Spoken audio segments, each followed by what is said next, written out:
Hola a todos, hoy vamos a hablar acerca de la neurociencia de la conducta.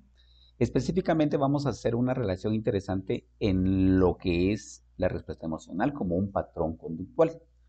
Para ello es interesante y muy importante explicar qué es en realidad esto de la respuesta científica que tiene que ver con la emoción.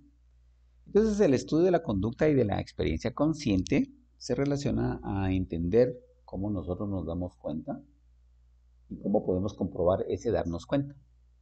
Obviamente vamos a tener que hacer observaciones de conductas, vamos a mostrar evidencias en la conducta, vamos a hacer que esta información se generalice, es decir, que se pueda entender que en otros ámbitos de la conducta se pueden explicar.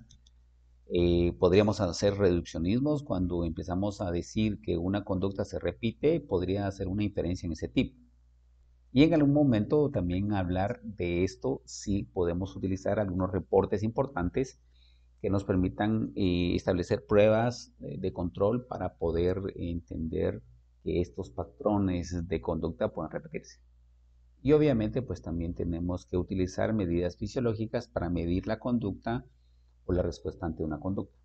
Y todo ello debe de tener un grado de confiabilidad para que pueda entenderse que es válido lo que se está pretendiendo medir, ¿sí? Por eso es que estudiar esta conducta debe tener sus elementos científicos que también pueden incluir aspectos bioéticos importantes a la hora de eh, producir este tipo de investigaciones y aplicarlos a la población en general. Todo esto se utiliza en los laboratorios y todo esto se hace a través de las investigaciones. La intención de decir esto es precisamente para que veamos que la conducta no es solamente una mera cuestión de entender ciertos patrones, sino que también deben de ser sujeto de estudios. Entonces, tenemos que entender que nuestro cerebro, primero que nada, pues es un órgano que va a tener una serie de procesos fisiológicos que se podrían catalogar como respuestas comunes, ¿sí? Es decir, podríamos suponer que la mayoría de los cerebros hace lo mismo. Y también podríamos utilizar un concepto que se llama asimetría, que significa que algunas partes del cerebro van a cumplir ciertas respuestas. Es decir, que lo que nosotros hoy estamos viendo es una cuestión evolutiva de lo que se vino haciendo hace muchos años, hace muchos miles de años, y cómo se fue formando esto. Entonces, estas similitudes de conducta no quieren decir, por favor, que todos estemos hechos de esta manera, porque va a depender siempre de un contexto, ¿sí? Va a depender de un ambiente, de cómo se formó un cerebro o cómo a lo largo de la vida o a lo largo de la evolución ha tenido estos cambios. Entonces, nosotros vamos a decir que nuestro cerebro pues, va a tener conductas similares, por ejemplo, las emociones. Vamos a decir que tenemos el tejido cerebral igual, o sea, estamos constituidos de sustancia gris y sustancia blanca. Eh, También vamos a decir durante este tema un concepto muy interesante que es la ablación experimental, que se refiere precisamente a la discontinuidad de un tejido que puede producir cambios significativos. Y en este caso vamos a hablar, por ejemplo, de una división hemisférica. Y de eso vamos a aprender a ver cómo se observa o cómo se responde conductualmente. Entonces no hay que olvidar que nuestro sistema es una relación de órganos, es decir, que nuestro cerebro trabaja en coordinación con otros órganos que van a producir la conducta. Para dar un ejemplo, vamos a ver el sistema gastrointestinal y sobre todo intestinal, el llamado ahora el tercer cerebro o el cerebro digestivo, que es otra forma de entender esto. Vemos también las conexiones nerviosas que hay en el corazón y podemos hablar de neurocardiología y una serie de conceptos que, que correlacionan los órganos con nuestro cerebro, ¿sí? Vamos a ver, por ejemplo, las conductas de emoción, cómo se expresan, ¿verdad? Y en un momento también es importante hacer aspectos de eh, la aplicación de estudios de neuroimagen y neurofisiológicos para estudiar un cerebro. ¿Cuál es el análisis de investigación? Es decir, ¿qué debemos de hacer o de tener en cuenta para estudiar al cerebro? No nos olvidemos que hay aspectos sociales que implican una conducta, o las propias individuales, o aspectos que se han definido como análisis moleculares. Es decir, conforme funcionan las proteínas, vamos a ver cómo esos cambios se van a dar. En un ejemplo muy sencillo, los neurotransmisores. ¿Sí? ¿Cómo podríamos decir o cómo podría ser un ejemplo de entender este proceso de investigación cuando hablamos acerca de las emociones? ¿Sí? Y cómo estas emociones tienen sus dimensiones. Como este no es un tema que se vaya a hablar ampliamente de las emociones, simplemente se va a dar un ejemplo. Vamos a decir que las emociones van a tener un carácter de tipo universal, es decir, que en algún momento van a tener 4 elementos especiales la emoción. La emoción va a ser un fenómeno subjetivo, es decir, que no se va a determinar que sea positivo o negativo. Como es un proceso subjetivo, vamos a decir que el 95% de los procesos subjetivos nosotros lo manifestamos constantemente, es decir, nos puede modificar la conducta. Otro elemento importante es que la emoción es biológica, porque hace un procesamiento de energía, entiéndase por ejemplo en los aspectos simpáticos y parasimpáticos. El gasto de energía, la activación del eje hipotálamo adrenérgico, y entonces vamos a ver la interacción de estructuras o de órganos. Pero una emoción también es social porque permite una comunicación emocional. Es decir, esa parte social de la respuesta emocional es importante para su desarrollo, porque nos hace comunicarnos. Podemos decir con nuestra expresión, por ejemplo, algo que nos gusta o nos disgusta. Pero también las emociones son intencionales. ¿Qué significa esto? Que nos ayudan a movernos hacia donde nosotros queremos. Es decir, que cuando las cosas son gratificantes nos ayuda a movilizarnos, a conseguirlos y a lograrlos. ¿Sí? O viceversa, ¿no? Cuando no es algo que me agrada, me ayuda a quitarme de eso. Entonces, generalmente en esta parte vamos a hablar de las emociones positivas. ¿Ya? Estos mecanismos van a desarrollarse a lo largo de la vida y que van a ser una forma de reaccionar porque nos va a permitir hacer algo. ¿De acuerdo? Recapitulando, una emoción va a ser siempre subjetiva, va a ser siempre biológica, va a ser siempre social e intencional. Entonces, si la emoción es un sistema que nos va a permitir adaptarnos en términos psicológicos, ajustarnos, ¿sí? Y lo hace de una manera positiva o negativa, lo que significa es que nuestras emociones son necesarios para la vida y para la comprensión de la conducta. Por lo tanto, tendríamos que recordar algunos elementos estructurales, anatómico-funcionales de las emociones.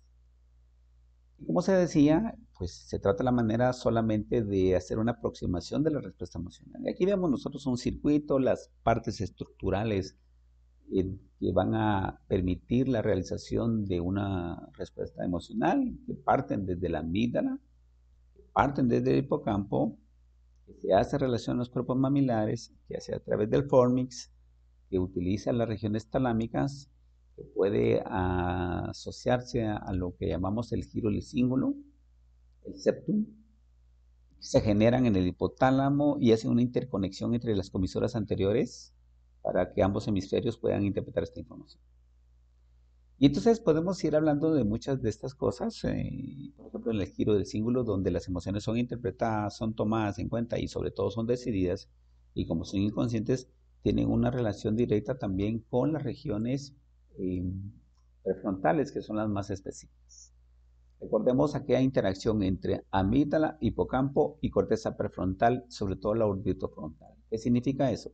Que esa corriente va a interpretar y frenar o regular las emociones conforme van procesándose. Es decir, las informaciones emocionales que generan respuestas negativas deben de tener un filtro previo a expresarse.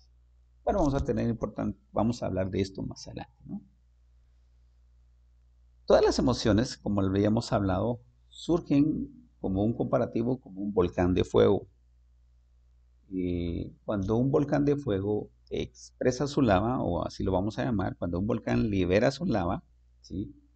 La lava puede tener dos significados, y esta es una opinión muy personal. La lava puede ser el significado de la naturaleza que un volcán tiene a la hora de sacar su lava.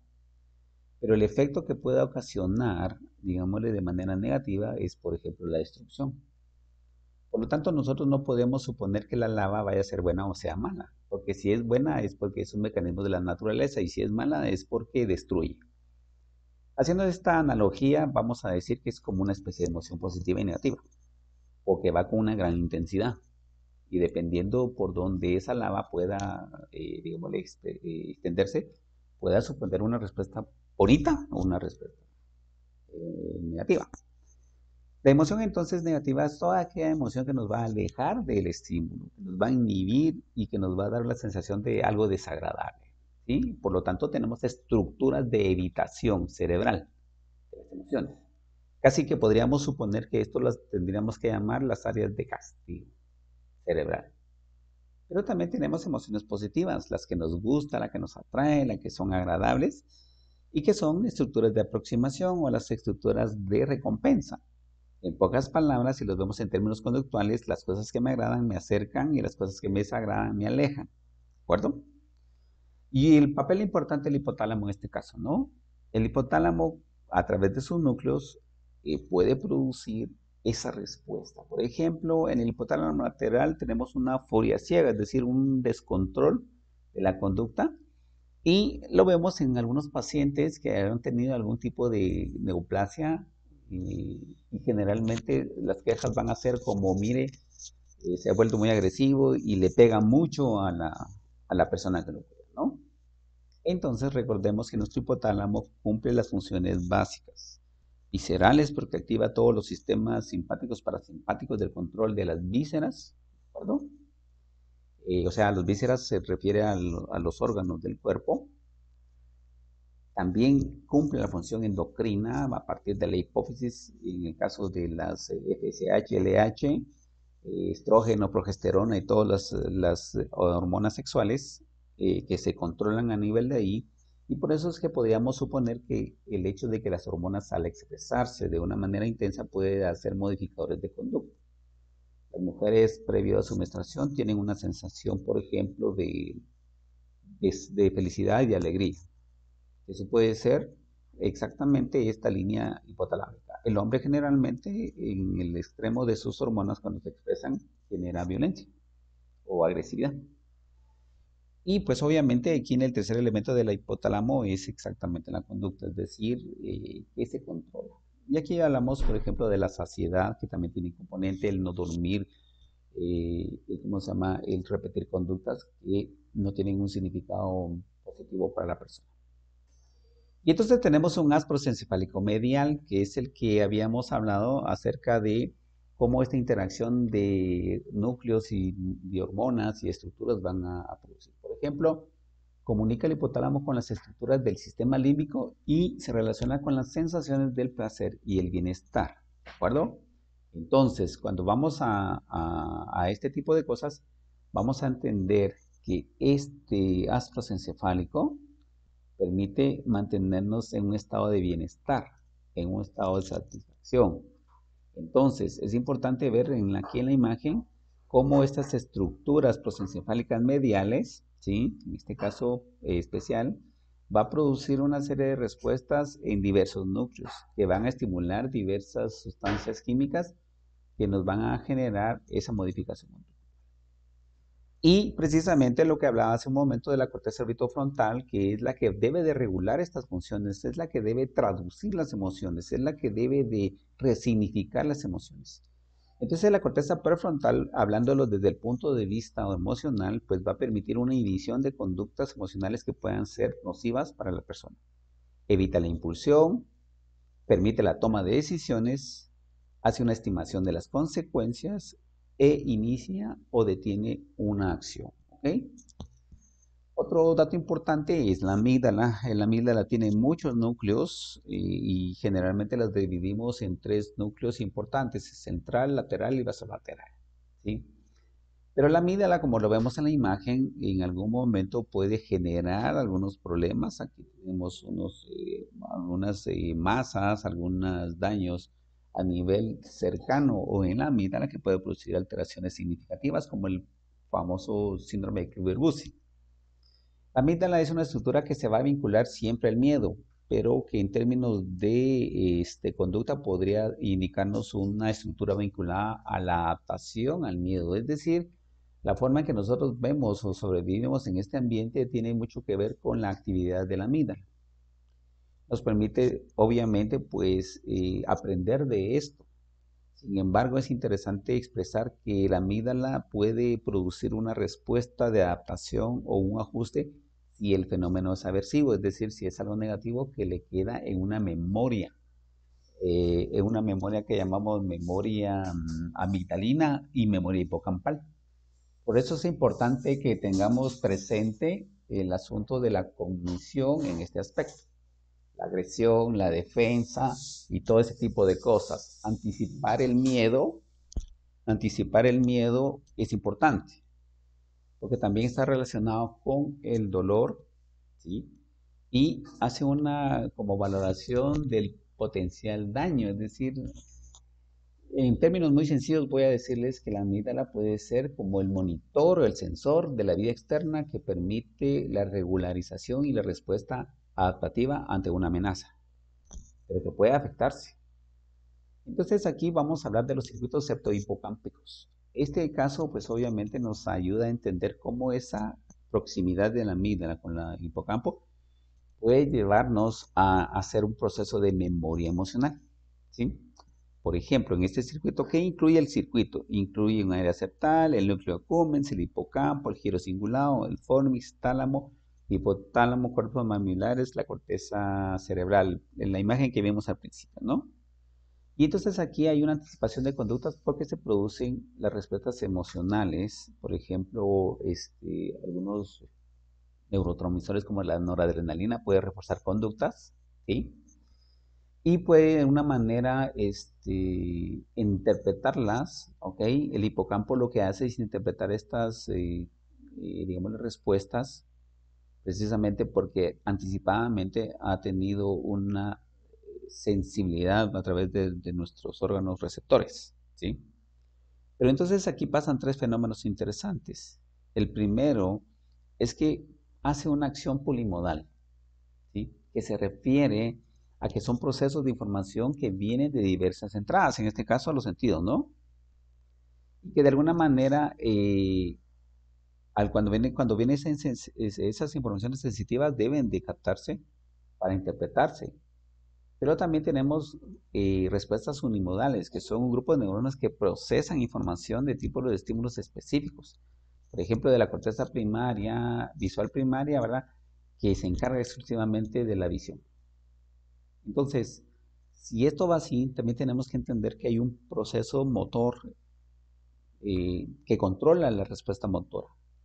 Y ya encontramos los sistemas piramidales y los extrapiramidales. Por ejemplo, en el caso particular de la respuesta emocional, la respuesta extrapiramidal es un control o un ajuste de movimientos inconscientes y automáticos, ¿sí? Y que obviamente, pues esto tiene mucho que ver con estas respuestas de los haces piramidales y de las regiones del, del sistema de activación reticular, pero que son más inconscientes, ¿de acuerdo? Cuando tenemos respuestas conductuales, por ejemplo, el movimiento de caminar, el movimiento de expresar algo que es voluntario, va a ser un sistema piramidal. Pero en el caso de las emociones, tiene que activar un sistema extrapiramidal que va a producir ese tipo de respuestas. Y como ya lo hablamos, la corteza del cíngulo, o sea, la corteza del cíngulo anterior, es muy importante para las emociones. En este caso, nos va a producir a nosotros, por ejemplo, respuestas automáticas. Respuestas que van asociadas a las emociones, como por ejemplo la presión arterial, la frecuencia cardíaca. Nos va a integrar la información cognitiva, como la toma de decisiones, la empatía, obviamente las emociones, y va a modular nuestro estado de ánimo y nuestra voluntad.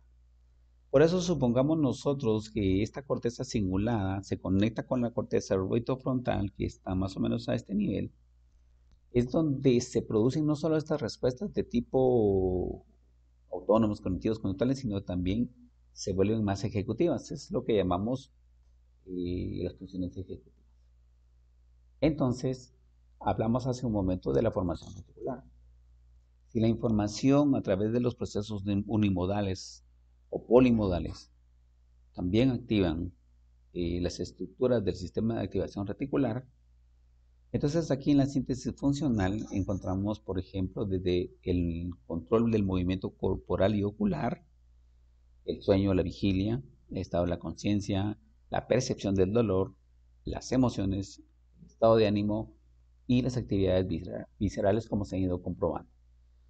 Entonces, por acá vamos a ver más adelante una cosa que se llama área postrema. El área postrema es la que nos hace activar ciertas sensaciones negativas o emociones negativas como el asco, por ejemplo, ¿no? Cuando vemos entonces ya las estructuras superiores como la corteza frontal izquierda, que es más sensible al reforzamiento de la información, o la derecha, que es un poquito más sensible al castigo porque es más de tipo respuesta emocional, entonces implica que esta conducta tiene que ser dirigida por metas. O sea, es decir, que nos va a permitir controlar ciertas acciones o va a inhibir ciertas conductas, por ejemplo, las agresivas, ¿no? Y las va ajustándolo a un contexto sociocultural. El clásico ejemplo, uno ve un semáforo rojo, no pasa, no hay ningún carro por alrededor y se atraviesa. Es decir, tomamos una decisión arriesgada, porque nos puede haber una cámara, nos puede haber un policía, etcétera, etcétera. Pero en este momento nosotros inhibimos una respuesta contextual y entonces no obedecemos este tipo de cosas. En el caso de las personas agresivas, violentas o psicopáticas pueden tener este tipo de regiones alteradas.